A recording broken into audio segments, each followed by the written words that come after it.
Hi friends, ముందుగా దారానికి 1 golden bead తీసుకోవాలి. తర్వాత 4 గోల్డెన్ బీడ్స్ తీసుకోవాలి. ఆ బిగ్ సైజ్ గోల్డెన్ బీడ్ కింది నుంచి దారాన్ని పైకి తీసుకోవాలి. మళ్ళీ 4 గోల్డెన్ బీడ్స్ తీసుకోవాలి. మళ్ళీ దారాన్ని గోల్డెన్ బీడ్లో నుంచి పైకి తీసుకోవాలి. ఆ గ్యాప్లో 1 గోల్డెన్ బీడ్ తీసుకుంటూ గోల్డెన్ బీడ్స్లో నుంచి పైకి దారాన్ని తీసుకోవాలి. మళ్ళీ గోల్డెన్ బీడ్ తీసుకోవాలి. పక్కకి ఉన్న గోల్డెన్ బీడ్స్లో నుంచి దారాన్ని తీసుకోవాలి. మళ్ళీ ఒక గోల్డెన్ బీడ్ తీసుకోవాలి. గోల్డెన్ బీడ్ నుంచి దారాన్ని కిందికి తీసుకోవాలి. అంటే ఆ గ్యాప్లో గోల్డెన్ బీడ్స్ తీసుకోవాలి. ఇలా గోల్డెన్ బీడ్స్ చుట్టూ గోల్డెన్ బీడ్స్ తీసుకున్న తర్వాత మొత్తం 12 గోల్డెన్ బీడ్స్ వస్తాయి. 2 గోల్డెన్ బీడ్స్ మధ్యలో 1 బ్లాక్ బీడ్స్ చుట్టూ తీసుకుంటూ రావాలి. అలా తీసుకున్న తర్వాత ముందు చివరిలో ఉన్న దారానికి ఈ దారాన్ని కలిపి 2-3 ముళ్ళు వేసుకోవాలి.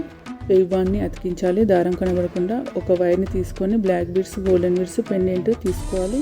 నల్ల పూసల దండ రెడీ.